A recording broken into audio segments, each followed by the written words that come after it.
Welcome to Comadres y Comics. Comadres y Comics is a podcast hosted by 3 Latina women. We highlight the Latinx presence in the comic book industry as creators, characters, and fans. Join us as we talk chisme, comics, fandom, and beer. Hello, and welcome to an episode of Las Platicas. Kristen, who is in studio today? Yes, we have on our Comadres y Comics Las Platicas show where we meet with creators and friends to talk about upcoming projects, events, and all around awesome news in the Latinx comics community. We have Abby Rocha! Yay! Yay! Abby Rocha is Thank a creator. you so much. Yay! A creator from the 2 sunny lands of San Diego and has settled in the foggy coastal embrace of the East Bay. They write, illustrate from the intersection of their latinidad, the multifaceted subject of death, and the world around them. They've self-published and been nationally published, and their art has been shown in galleries and museums. They are currently working on their debut graphic novel, Hearts of Mictlan. You can often find them dressed in black and communing with cats in the neighborhood with their partner and child. Welcome, Abby! Yay! Woo! Welcome! Thank you so much for joining us. And this has been a long time coming since we initially were introduced to you through your Mercy comic. And I think, Sarah, you picked that up. That's not true. She's lying. So, What? So We go back. We go way back, Abby and I. I was doing these small interviews at San Diego Comic Con where I would ask when I forgot what were the questions I asked, but the main question was, "What is your favorite pan dulce?" And most of the older white gentlemen that I that I asked these questions to were like, "What's pan dulce?" And I'm like, "Oh man, maybe I'll start carrying some pan dulce next time." And I'm like, but I saw Abby's art, and what caught my eye, and this was like in, of course, the creators area of San Diego Comic Con, and it's massive and it's crowded. And I remember, like from a distance, I saw her monarch butterfly print, and she was actually painting when I walked up to her table, and I was like, my gosh, she's so gifted. And her glasses were like really unique. So I never forgot her. We did the whole pan dulce. What was your favorite pan dulce, by the way? Do you remember? I don't remember what you said. Well, I mean, I love puerquitos. Oh, They're like puerquitos are it. They're the go-to. So good. And I learned to make them. Oh my god! Oh my god! I saw this lady on Instagram Reels, and she's like being like, "Learn how to do your own pan dulce, so you don't have to like spend money." And I was just all like, "You're speaking my language." Yeah. Oh yeah, I actually remember. I think I said, "Oh, that was my mom's favorite pan dulce as well." So and then we ran into each other at Modesto, I believe and then that's when we picked up Mercy, and then here we are now. But I never forgot you, like, because your unique glasses, just like, and your hat. You had this hat like Death, like the one she wore in the comic. Yeah. See, so that caught your attention right away. I was like, she had the whole aesthetic. It was just like really, it was a moment that I never forgot. And this was years ago. Yeah, it was a really, really long time ago. That's awesome. Yeah. Thank you so much for the wonderful intro. That was really sweet that you guys remembered me. Yeah. And just as an aside, before we move on, I took obviously this information from your website, and I did notice that you use they them pronouns. And so before we move forward, I just want to ask what your preferences are. So my pronouns have shifted a little bit recently. And I'm okay with she, they is fine. So continue to be she, it's fine. They is fine. I just have come to a realization that I feel sometimes feminine, and sometimes I just kind of reject that, and I want to like just be a person. Mm-hmm. And it's something that just has happened in the past maybe like year and a half. Okay. But It's a yeah, I journey. just, I Yeah. thought I'm just going to adopt it because that feels right to me. Right. Yeah. Right.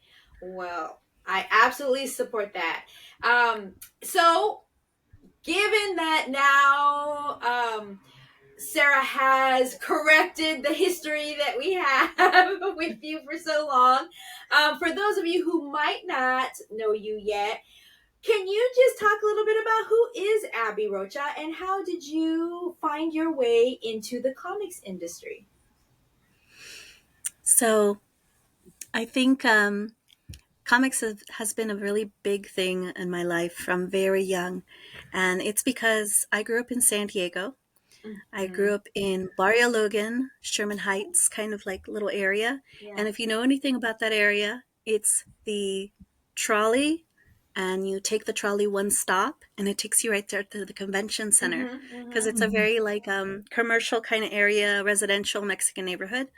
And so whenever I got a chance, I would go to Comic-Con.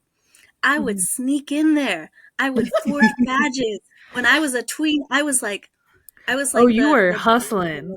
well, because I had art skills. Yeah. I had forging passes skills. Oh my gosh. It was so terrible. So you're the reason that they went into the magnetic patch. Once they did that, I was like, okay, I guess I should pay. But like, after you get a job and you're like, okay, I should pay. And I paid. I went every single year I could afford it after that. But it was a big influence. I usually would go because it was like a lot of art.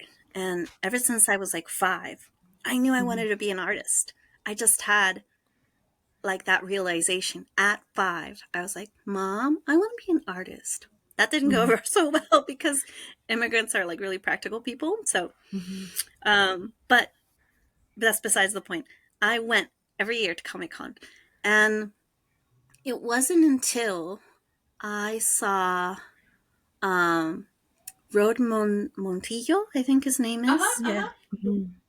He did a graphic novel. He didn't have like his whole setup like he has now.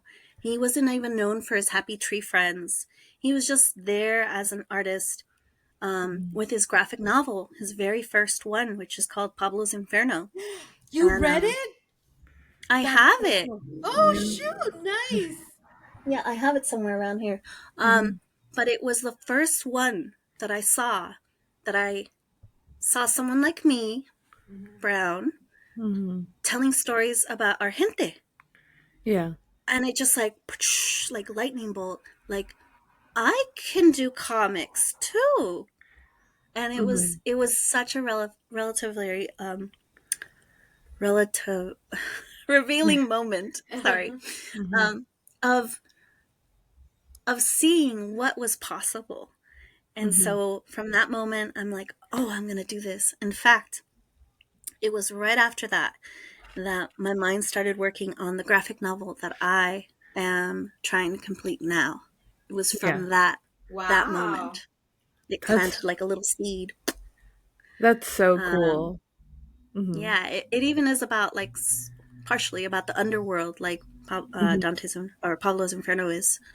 So yeah, that was sort of my intro to comics, to art, to storytelling.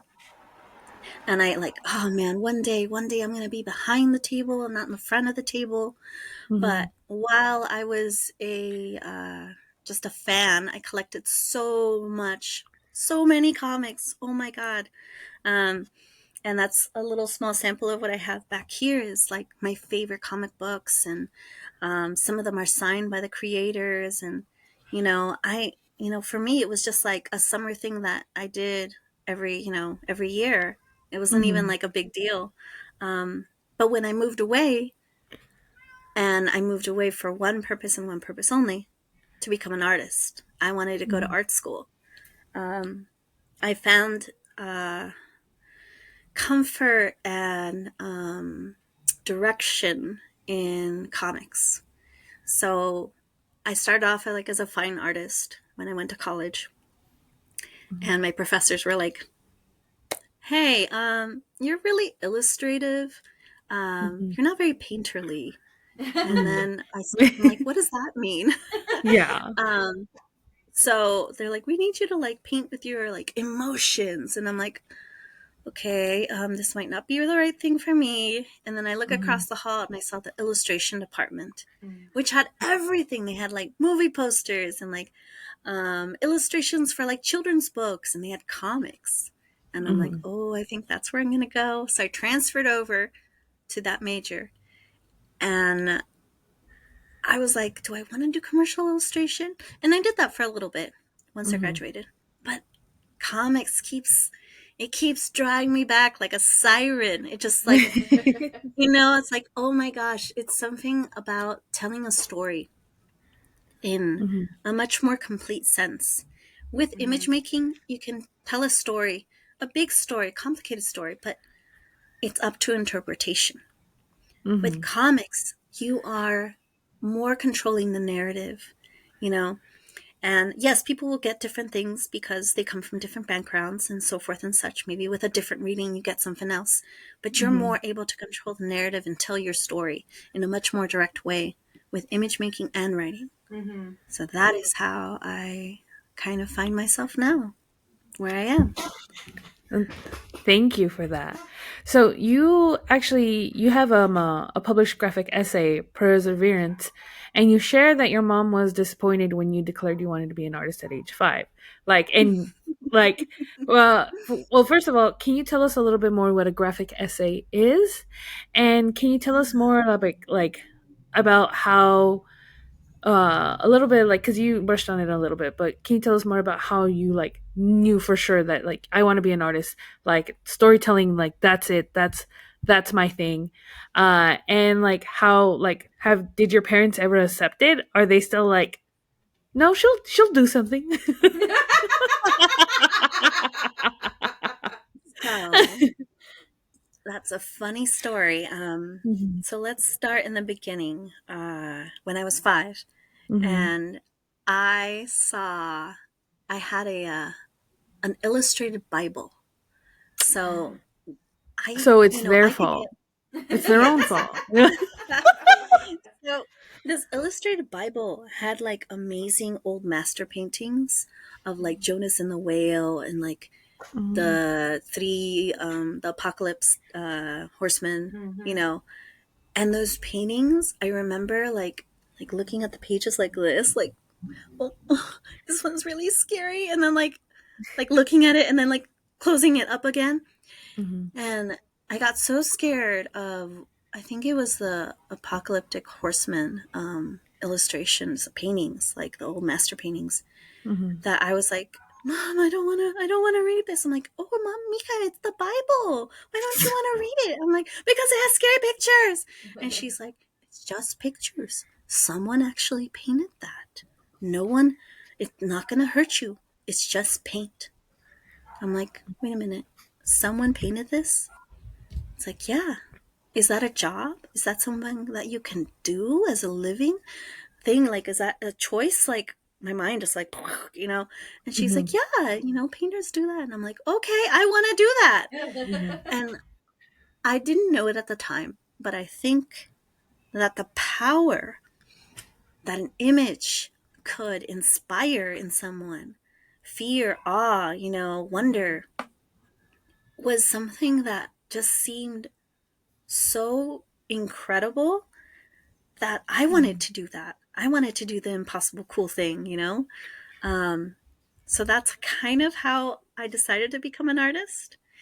And although my mom, she didn't really she wanted me to be a nurse or a secretary or some other feminine appropriate consumerist career. She supported me by giving me anything I wanted from the thrift store, which meant that I got a lot of art reference materials early on. I got art materials from the thrift store. So my family was really poor. We were on benefits and all kinds of stuff, so we couldn't really afford new things. But the thrift store was like a like a treasure trove of like things that people abandoned for really cheap. So I got all kinds of art materials, art reference materials, and just like paper, like just all kinds of things. So then she always supported me by like going, okay, mija, you can get that. Okay, you can get that. Oh, you have enough paper, you have enough pencils. Okay, I'll get you that. So that's how she supported me. But when did she accept me being an artist? I was 30 and I had, what was it? I had just gotten published in a journal, in a literary journal, for a story that someone wrote, and they commissioned me to do this like surreal kind of flood coming out of a book with like animals and stuff coming out of it, and like a statue of a man on top of it. It was about like an author. Anywho, she saw it. I presented it to her, and she's like, "Did they pay well?" I'm like, "Yeah, mom, they paid well." She's like, "Okay, you can be an artist now." And I'm like, I've been working as an artist for a while now. But thanks, anyways. Thank God you're on board now. Yeah, and I, my mom and I have had a very kind of complicated relationship where, that whole mothering and overbearing Mexican The stereotype of being Latina a mom. mother experience, yeah. My mom, 100%, Um, but when she got older and I started being more true to myself of who I was, and I didn't need like anyone's permission to do anything, she kind of started like, I don't know, like we became friends. And she started accepting me more because I accepted myself. And she actually passed away during 2020, the COVID era, about 6 months after my son was born. So it was a crazy, awful time. But I remember like being really thankful that I got all these stories from her, getting to know her more as a person, and just being able to tell my stories with the insight that I have now of who she is and of who her mother was, and our generation sort of like, oh, that generational trauma being passed down, like that's why we're so sensitive, that's why we're so intuitive, yes, that's why we're kind of fucked up. Sorry, can I curse in this podcast? I'm Oh, so sorry. 100%. Like, go at it. Okay, well, so it made me understand myself more, and it made me understand people more, and I feel like it made my stories richer. So now I feel like now I'm ready to like actually do my big graphic novel because I have more life experience and more understanding of the human condition. And as for the other question about what is a graphic essay, so I didn't know what it was either, but I have a little bit of insomnia. So at like 3 a.m., I was like, I woke up and I couldn't fall asleep anymore. And I was checking my Instagram and I saw Addie Magazine had posted, looking for, stories, essays, and even graphic essays, pitches. And I'm like, I don't know what this is, but I'm going to just email. No, no, no, no, no. I'd like to tell a story about my mom and myself and immigrant experience and a little bit of this and that. Okay. Signed off. Didn't think about it. Totally forgot about it for like 3 days. And then they emailed me back. And they're like, we're very interested in this. And I'm like, okay. Excuse me. So a graphic essay is for me, it's like mostly first the essay itself.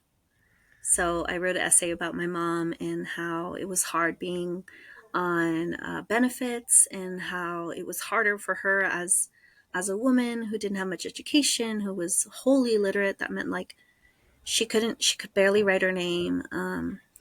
And growing up wanting to be an artist myself, and how hard that was for her because she needed me to be able to help, the family. And artists don't get paid very much. I can tell you that from experience. So I wrote this whole essay and I sent it out, and they like approved it. I worked with a really fantastic editor. My goodness. I was a little intimidated. I started looking up at her bio and saw all these awards for like books and like poetry and poems, and I'm like, nope, not gonna look that up. I'm just gonna treat them like any other professional. Mm-hmm. And then once they gave me the okay for the script, I went ahead and broke it down in panels and pages. Panels. It was like a 6, 7 pages, 8 pages comic, and told them what each panel is going to be for. Like, this is going to be that. And then we worked back and forth, and then they're like, okay, that looks good. And then I drew it. And I drew it in my style. If I was someone different, it'd probably look different. But for me, it looked like a comic. So maybe for like someone who does more photography, it would be words and photography, a graphic essay that way. If it was someone that had did more collage, maybe it'd look that way, right? But for me, it looked like a comic because that's what I know. That's what I'm familiar with. That's how I tell my stories. And it wasn't until I started drawing the story that I started having all these emotions come up. Like, I actually, like, seeing myself, like physically drawing myself underneath a table, asleep, waiting for my mom to be done with her cleaning of apartments, as a little girl, like watching, like actually drawing myself. I had like flashbacks of it, like boom, like, oh my God, I remember that so much. And I remember the smell of antiseptic, and I remember being so tired, and I remember, like helping mom clean even a little bit, but I couldn't because I was too little. Kids can't really help that way with manual labor. And I started like crying on like some of the pages, and I was like, what the heck? Like, I already wrote this down. I know what the story is, I know what like my thumbnails are gonna be. Like, why am I crying now? And it's the power of images to be able to place you in a story. It's so like, it's so important as part of a comics medium is the images. Yeah. Yeah. I'm So that's I got so wrapped up in what you were saying that you almost made me like cry. Oh my god. You're a great storyteller. Yes. my Yeah. friends tease me. Oh my Mhm. God, my friends tease me when I go to like to cons and stuff. They're like, Mm. "So Abby, who are you gonna make cry today, huh?" And I'm like, That's 100% true You right should be like there. you. I'm gonna make you cry. Oh man, reading Mercy was just like, my God, like, oh Lord. I think we all cried, I believe, in that Oh, I'm one. pretty sure we did. I have no doubt. Yeah. I know you touched on a little bit about what you did with perseverance, and what moved you to create it as well. Um, but for the people that haven't actually read it, what just it was part of what you were writing about and what you illustrated, but I think there's more about that story. Can you share that with our audience? so yeah. So the story is telling about um, how my mom came to this country with my dad, who was a piece of shit. Um, with like 4 kids from a previous marriage, and like promising her like, the roads are paved with gold, the American dream, and then leaving her when I was like 10. So here she is, this single mom with a bunch of kids. Some of them more grown, so they're like making their own family, but still with me and my brother who are like young. No formal education, no literacy, not being able to speak the language, no money because he took everything, and no way to make money because it was just so hard for her to like get any job except manual labor. And then the damn welfare reforms of the 90s made it so that you needed a job in order to get Mhm. benefits, to keep benefits. So we had on and off, lots of like money issues. I never knew like until later that we were poor, that, food stamps was like bad or something, like something to be looked down upon. It's not. Mhm. Um, but like you're seen as different. You're seen as like, oh, pobrecita. And it's like, nah, like this was totally normal for me. This was how my family ate. This is how we made ends meet. So my mom, she just had such a hard time raising us kids, and as I reflect on it, I'm like, why was the system so hard on her and people like her? Why was it so, like, why was the money that we got, the assistance that we got, that was supposed to be, you know making our lives bearable, why was it so hard? Like, why was there so many strings attached? Why was there, like, so much red tape? And then when me and my brother got old enough and we could work, we did.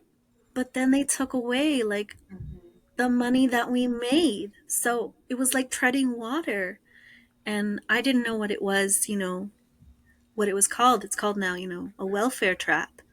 Mhm. You're never allowed to escape it. You're just allowed to survive. And that is, I'm like, this can't be right. And now, older, I'm like, no, it's not right. It's not Mhm. fair. It's not just, it's not equitable. And so I felt compelled to write this from my point of view of an observer, of seeing my mom struggle, while also integrating the decision to be an artist. And I don't, you know, she allowed me to be selfish enough to pursue this. Um, but I now realize that the power of stories, the power of telling truths, that's how I fight this inequality. That's how Mhm. I can speak truth to power, you know, Mhm. and I will honor my mother's sacrifice by doing that. So, Addie Magazine is a feminist magazine that does that. It talks truth to power. It highlights a different way of maybe imagining things. And I really think that there is enough for everyone out there. I just feel like there's just some rich ass bastards out there that want to hog it all.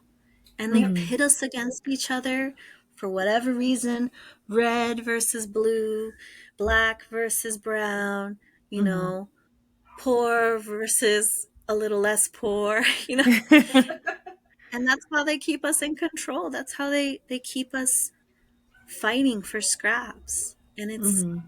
it's bullshit.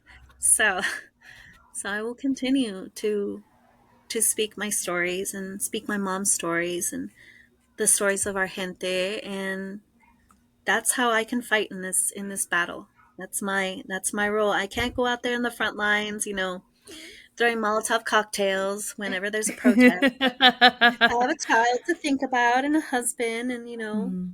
my career, but But I this is don't. how I No, I'm fight. just- That's, I know you were just talking and describing what the story was about, but Mhm. you kind of unlocked a memory for me. I think I was either in fourth, fifth, or sixth grade. I'm not very good with memory. Um, but there were these kids that were like, "Oh, that guy Danny, he's a welfare kid." And then everybody started laughing, and I didn't understand what that meant. I didn't know what welfare was at all.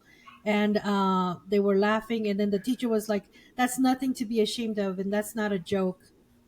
and I was like, what is going on? Like, what is, like, the tension and the hurt and all of that, I didn't understand it. And you talking about this, and it reminded me of that instant in school.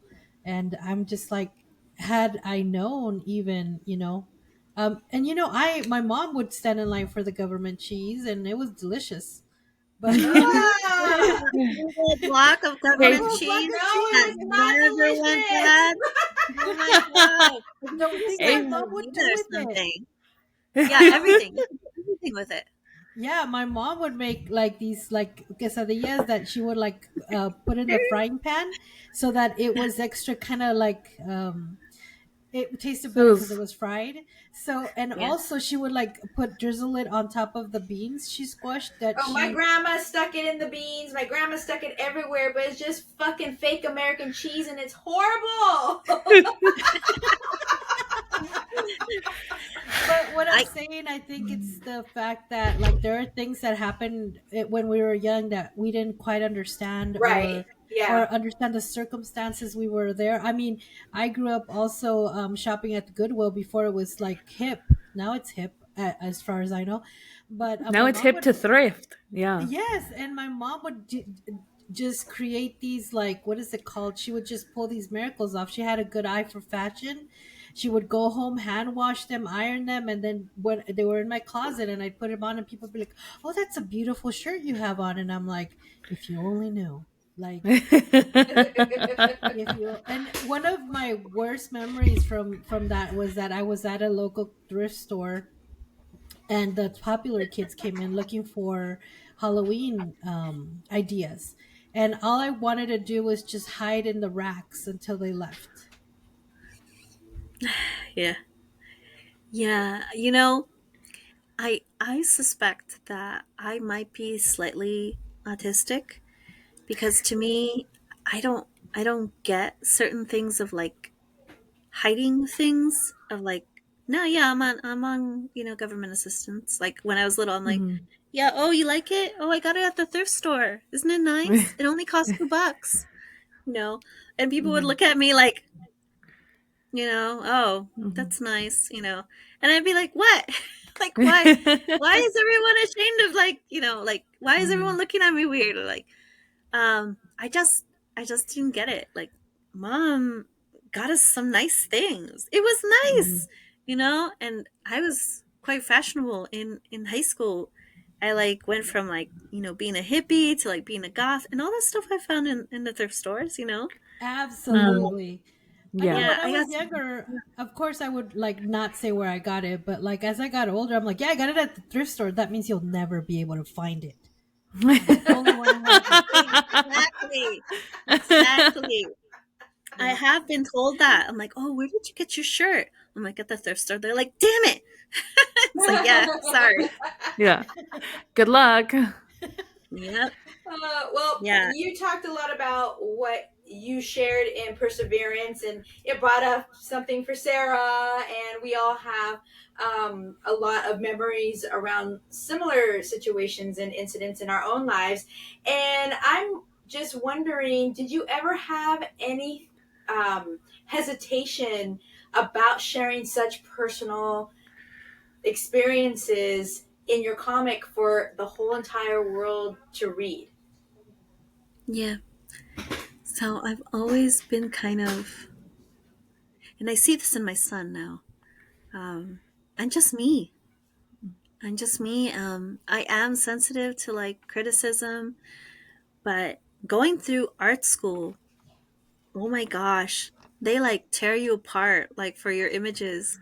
I learned to like get a tougher skin about it. Mm. And Mhm. the only thing that I really hesitated to share were the things that made my mom look bad or my family look bad. Um, but in the way that someone would like think of them as bad people, not in the way that it would make them feel like vulnerable. Like that's like part of the human experience. Why would you be ashamed of being vulnerable or strong or go through hard things? Um, And also, for me, it was a way to heal um, about these things because, sure, you accept them as a child, you know, being poor and like having a dad who left, and you know, you absorb these things. But as you get older, you start realizing that those things had consequences. Trust issues came up. You know, I even had like memory gaps that became triggered. Like I remember having a play fight with an ex once, and he like threw me against the wall because he was a bigger guy, and then boom, all of a sudden I'm 5 years old and my dad is throwing my mom against the wall and threatening to hit her, and she's screaming, and I'm like cowering with my brother. Like, where did that memory come from? It was unlocked just from that. So for me, creating my stories unlocks these things. It heals them. It makes them. It makes me have a different perspective about them. And it makes me. It has made me a person who is less afraid of the world, and it has made me appreciate the the lessons that we all have to go through, you know, to become ourselves, to become our most authentic selves, whatever that means, you know. Just being able to see yourself in the mirror and just go like, yeah, I'm me, you know, Mm. and that's all right. um, so yeah, I forgot what the original question was. I mean, I think you answered it really Yes. well. Yeah. Yes. So you don't worry about it. You answered it. Bien, está So, bien. uh, you are currently working on your first graphic novel, Hearts of Mictlan. What Yes. inspired this story and its connection to Mesoamerican mythology? So I'm gonna have to go back to thanking Rode Hmm. for his graphic novel Pablo's Inferno. Hmm. That was the seed. He had a graphic novel where this little boy dies and he gets sucked into the underworld and he has all these adventures. He's kind of like a plot device almost to Hmm. what's going on in the world. Like he meets like an Aztec god, and he kind of like, you know, shelters him and makes sure that he does all these things, and they go across and do some shenanigans and quests, and there's all kinds of scary monsters and clowns and like, you know, topics about like Coyoacan, even like the land of coyotes or whatever, and there was like there's it's steeped in mythology of his culture, and so I just thought it was so cool that he mixed these things, you know, the background elements of and the character elements of Mesoamerican and Mexican culture, and myths. And so that was a little seed that was planted. Um, I am now I am 43, and I probably came across his book when I was 15. Oh So that's how long wow. Yeah. this damn book has been in the back of my mind. I mean, sometimes And it takes that long.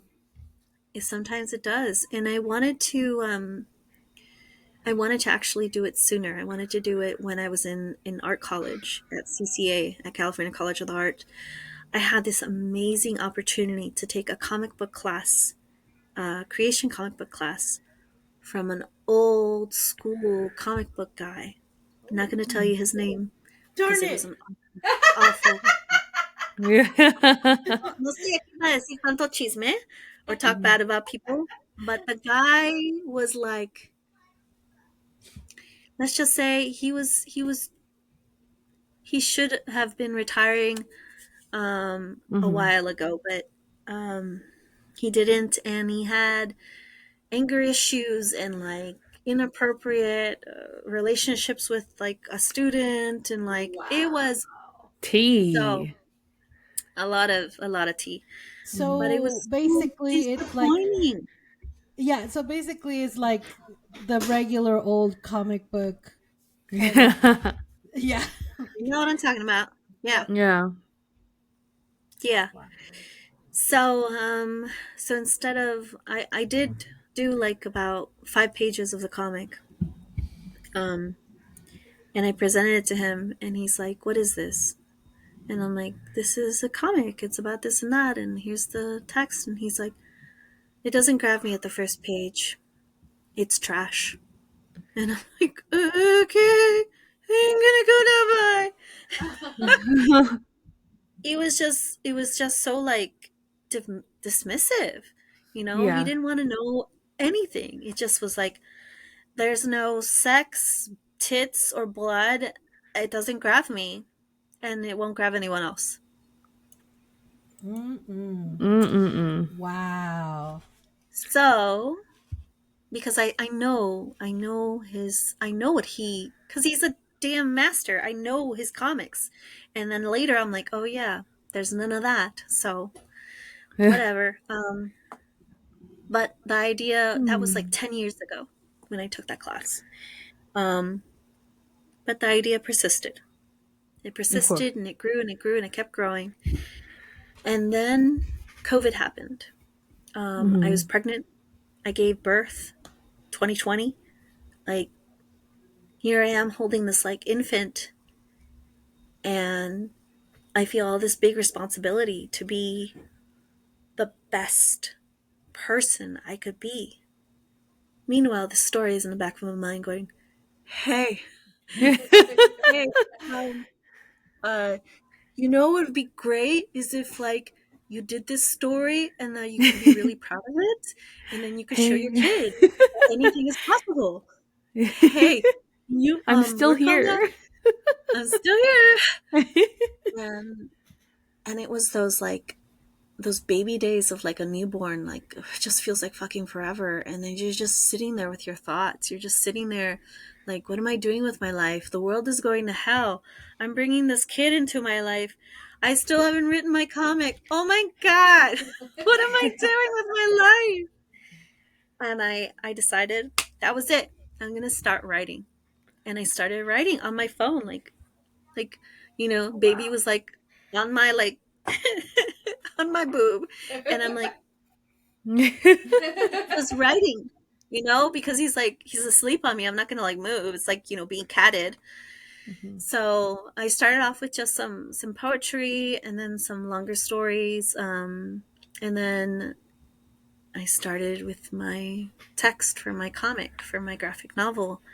Mhm. And it was like, oh my gosh, it was like the floodgates opened and they just went Mhm. like all this story coming out, the world building, everything just started coming. And as my kid got a little older, and he was, so like on me, he was like a little leech, little beautiful, cute little leech, but that's what he was. Um, love you, Soul, if you see this afterwards.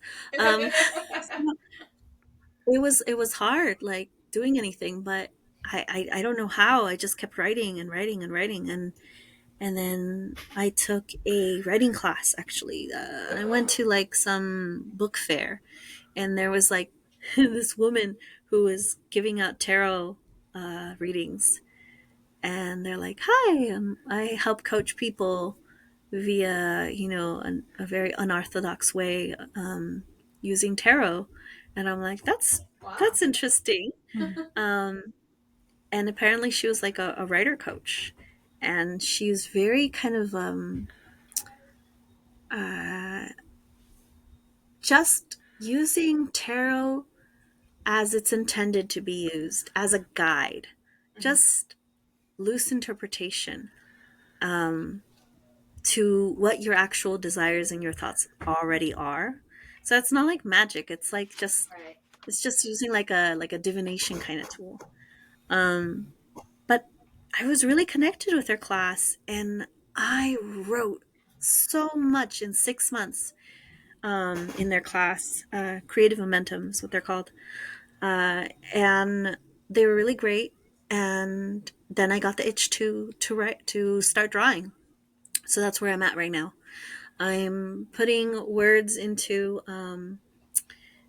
into like sections. So I'm doing my panels and I'm like, okay, this is where this goes, this is where this goes, editing along the way. So I'm like doing all my like my thumbnails and my script for at least the first issue. Right now that's where I'm at. And then I'm just so eager to like just like get in there and like start drawing. So that is kind of how that happened. It's been in the past. Well, my kid's 5, so in the last 5 years, this project has just lit on fire, and it is just, it almost feels like a second child, like giving birth to a second child. Because it's demanding. It's like it has its own like personalities. Like I think about it all the time. I nurture it, you know, and when I don't nurture it, I get incredible guilt. I get like, I like, oh, man, like I really should write, or I really should draw today, or I really should, work on it. Um, but it's like having another kid. It's like creating something that is bigger and beyond you. Mm-hmm. Just like a child is. Yeah. Wow, that's heavy. Mm-hmm. I don't like. I don't know. I don't know. That's kind of a lot to commit to. That's crazy, but it's kind of awesome, and I can't wait to read it. I, So, I hope you guys like it. Yeah. most definitely. I mean, we love your stuff. And speaking of your stuff, we have read Mercy, and we love it, and we've been talking about it since we started recording. Um, is the story we were first kind of introduced to your writing style and everything. That was really, really awesome. It tells the story about your mother's immigration story. Migration stories are often have a lot of layers, and a lot of silence to them as well. Which part of your mother's experience you felt most important to bring forward? Her bravery. I think that I wanted to showcase that. And how she, in the, also the issue of like, or the, about memory, about how memory plays tricks on you. Like, you think you know something, but you don't. And everybody has a different version of the tale.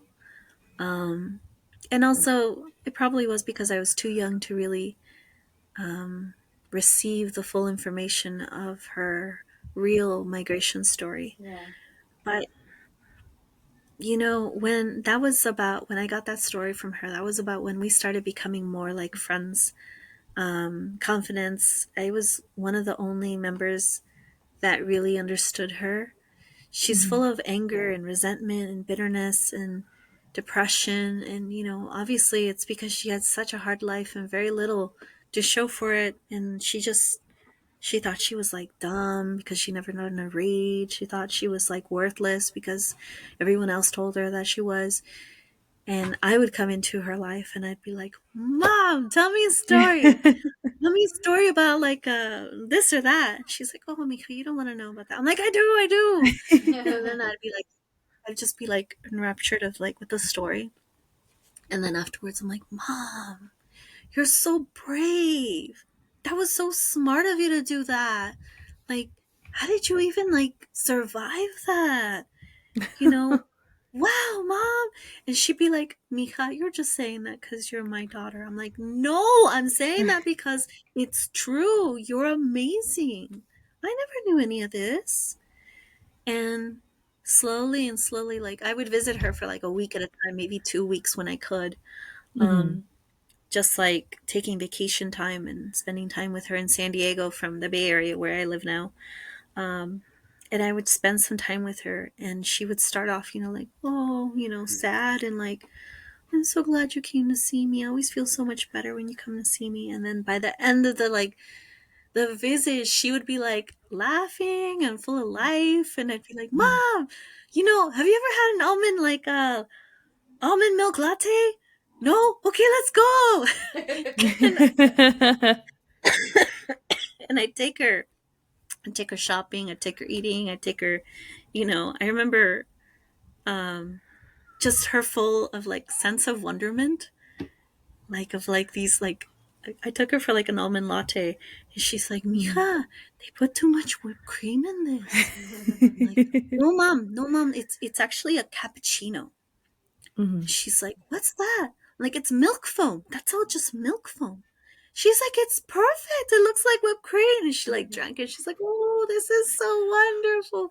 I've never had anything so wonderful." And I'm like that is so like at first it's kind of sad because I'm like, why have you never had a proper cappuccino? But at the Mhm. same time, she had this like childlike quality of wonderment that was just like so wonderful to see, such a joy.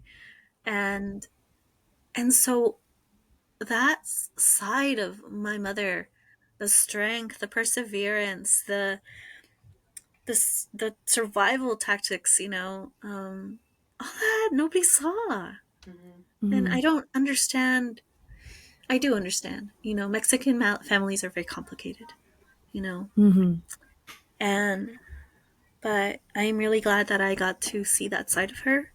Um, some of that wonderment and like that more joyous kind of personality trait I'm putting in my graphic novel on one of the characters, called Abuela Imelda. She's like Mhm. this little like old lady that like carries a spoon around and like yells at, "Don't get in trouble! What? Don't mess with the spirits. They're gonna, don't do that. I know better than you." And just like the whole like she's like riding a molcajete, like she's like Mhm. floating, that's That's shaped like so a pig. cool.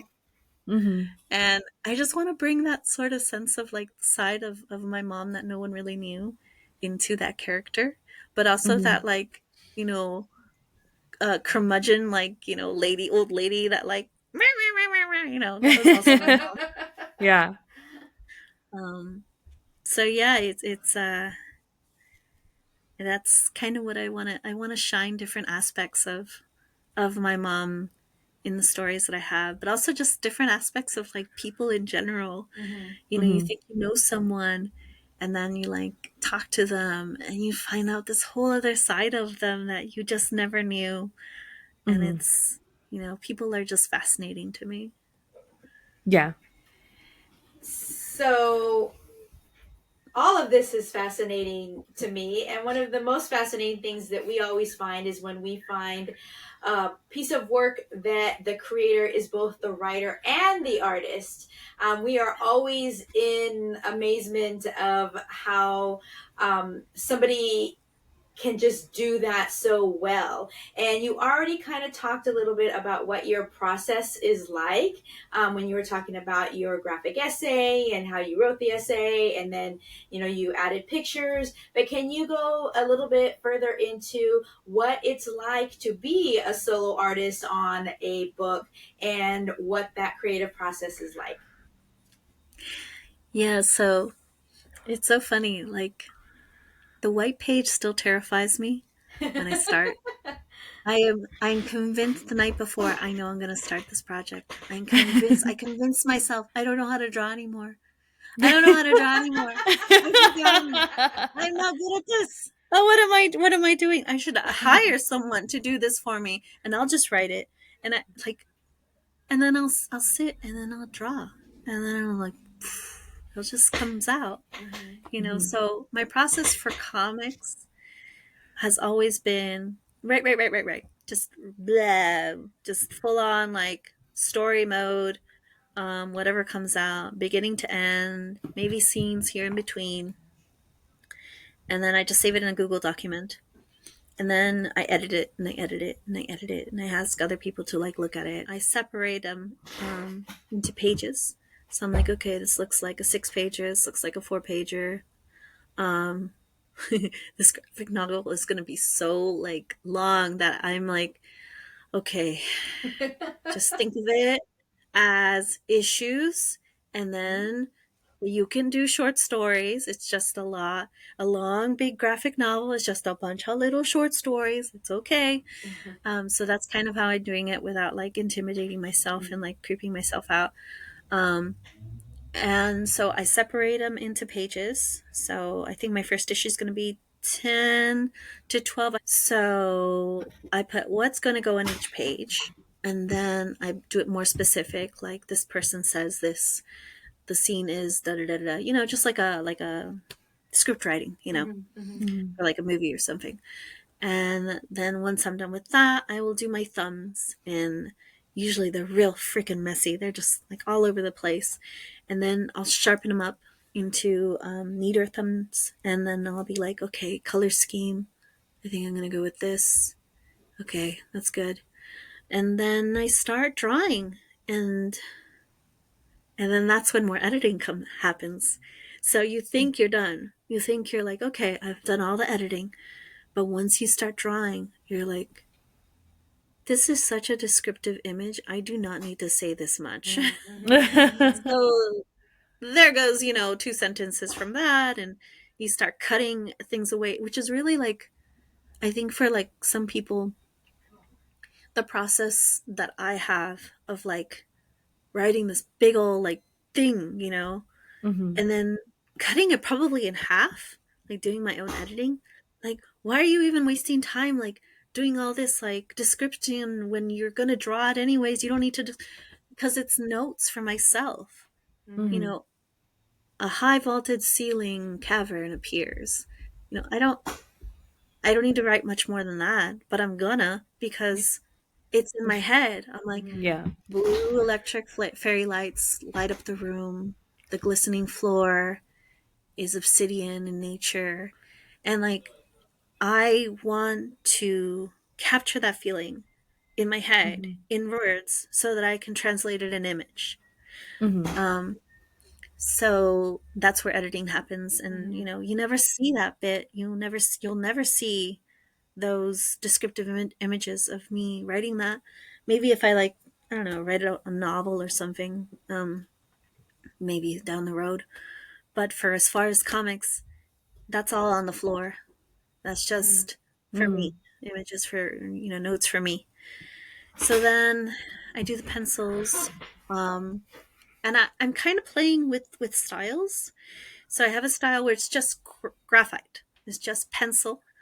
And then I scan it and I turn up the contrast, clean it up. And then I do a layer where I color the background of the page and the actual pencils. Like I will color them differently. And then I do that with ink as well. I've done it in the past with ink as well. And I also have played around with adding and subtracting other layers of color, where I kind of use a scrape method, where I put in a color and then I'll have another color in the back, and then I'll scrape the top one tool with a digital tool to reveal the back in like in a textural kind of way. So that works for like skies, and that works for like natural things, trees, that kind of thing. So I really don't know which style I'm going to do, but I know that I'm going to need the help because I'm doing writing and drawing and everything, and I want to finish it before I die. I want to have more digital tools at my disposal. Fair enough. So I might, that's where like I'm like, okay, I can always get the the Wacom tablets with the screen on them are becoming more affordable. Yeah. So I'm kind of leaning towards that. I don't, it's a bit of money, but still, it would help my process be faster. But it's also a learning curve, and I'm like, I don't know what I'm gonna do, but I need to decide like yesterday. So I'll let you guys know what I end up going and doing. But I've done a lot of short stories, and that's how I usually go about it. Very cool. Thank you. So, Abby, can you tell us what's next for you once Hearts of Mictlan reaches readers? It is going to be the Comic-Con circuit.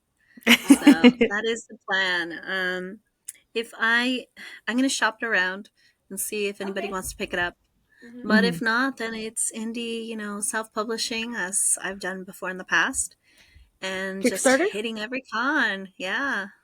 Excellent. You're definitely gonna have to hit us up if you do go to Kickstarter, so you could be in la libreria. Yes. Oh, Yes. absolutely. Yes. I will. So, Abby, where can our listeners support you online? And do you have any appearances scheduled in the near future that you can let our listeners know about? Yeah, absolutely. So you can find me on my Instagram is where I'm most active. So on Chica Artista Illustration, Chica underscore Artista underscore illustration, and or on my website abbyrocha.com, and that's where I post what's going on, process, videos, things that I'm doing with my community. And the next appearance that I'm going to be doing is I have been invited to the San Francisco Pride and Panels. Oh. It is the San Francisco Comic Con for Pride queer artists. And it is going to be just amazing. It's going to be at the library of San Francisco, the big library, the Oh public library. yes. Mm-hmm. So I'm going to be there having my own booth table, but I'm also going to be supporting I'm part of a collective. I didn't even mention that at all, but Oh, wow. uh, yeah, it's the East Bay BIPOC cartoonists. But I can talk about that a little bit more. I think you guys have a question about like community and stuff. But yeah, that's where I'll be at Pride and Panels. Excellent con. You guys should go if you are in the area. Oh, that's And that's awesome. I next think year. I will. That Next sounds year. Got awesome.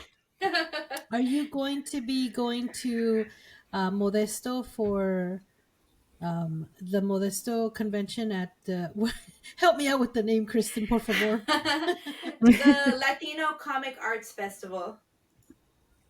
Yes, they postponed it. Yes. I didn't know that it was back on. It's every other year now. Mm-hmm. Oh, Yes, well, I because would love to do it, but I haven't heard anything from them yet. So it's in March, or it's actually the first weekend in April this year, or next year. Mm-hmm. okay. Definitely, I will go and seek them out and see if I can still apply. Awesome. Well, just take a little bit of time to tell us more about your collective and what it entails. Absolutely. Mhm. So I am part of a cartoonist collective called the East Bay BIPOC cartoonists. So BIPOC meaning, a person of color. Black is, what is it? BIPOC, Black, Indigenous, people of color, cartoonist of the East Bay. And we actually have been doing for the past 2 years a reading series. Oh. So you guys know poetry readings? Mm-hmm. Mm-hmm. It is exactly like that, but with comics. So it's Really? indie creators. Okay. Indie Oh. creators reading their comics, their original content. It doesn't matter, if you have one comic out, two comics out, if you're straight out of high school, if you're straight out of college, if you've never done anything like this before, but you have a story to tell with words and images, come and Mm-hmm. read. Like, seriously, it's been like one of the most wonderful things, the most important things that I've been part of in a long, long while. So we do coffee hangouts and stuff, but right now, the past 2 years, that has been our focus, has been bringing a platform for indie creators to read their work to That's the awesome. public. It's completely free. Our events are completely free, volunteer run. We have snacks, which usually turn into like straight up like tasty meals almost. We have an art swap. So if like you're like a poor broke student, you come to our reading, you get your belly filled, you get amazing comics, and you walk away with free art supplies. Oh, Like wow. that's kind of like trying to what we can do for the community. I love that. So Yeah. yeah. And then, we have also the readers.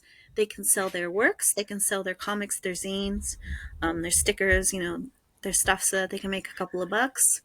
And Hmm. then the place that we are hosting, that we have our events hosted is 2727 California Street, which is a gallery space run by the community.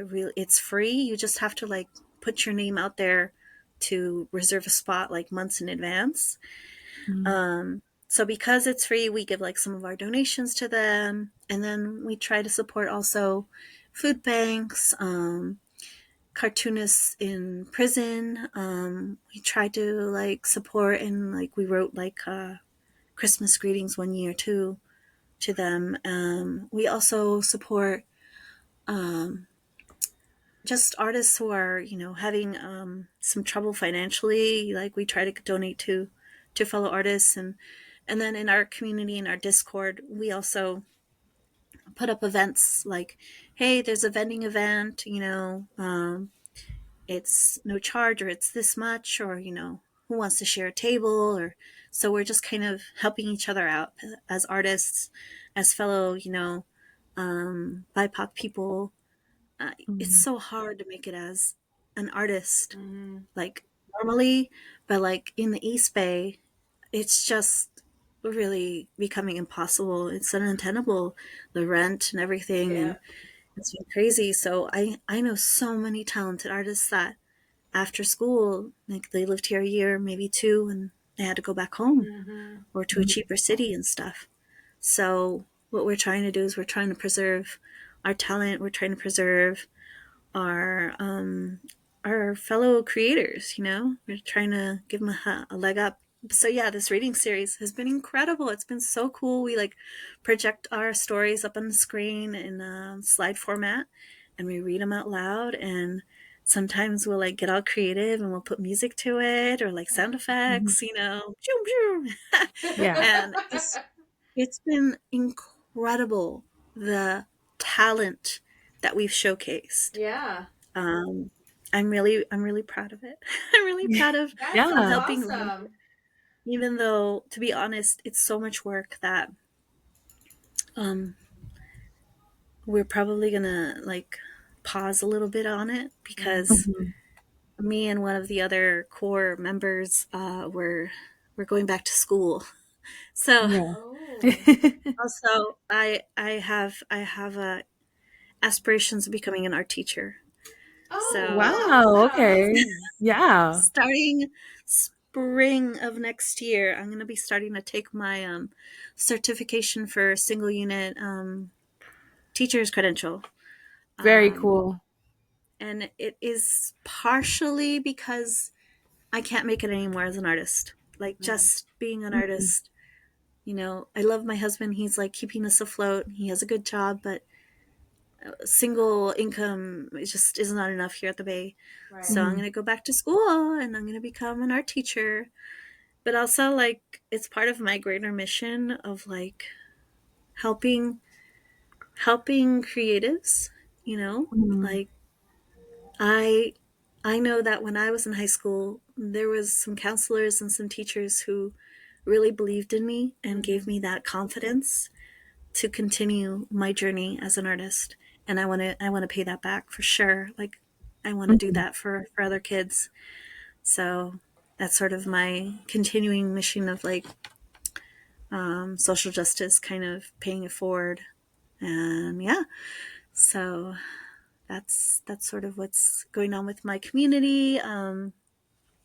But it looks like we'll do one more reading in the spring, and I'll be helping like a new generation of coordinators, volunteer coordinators, like really bring the show back together. And like, this is what we do. This is how we do marketing. This is how organize files and stuff, and just pass on the torch to the next generation.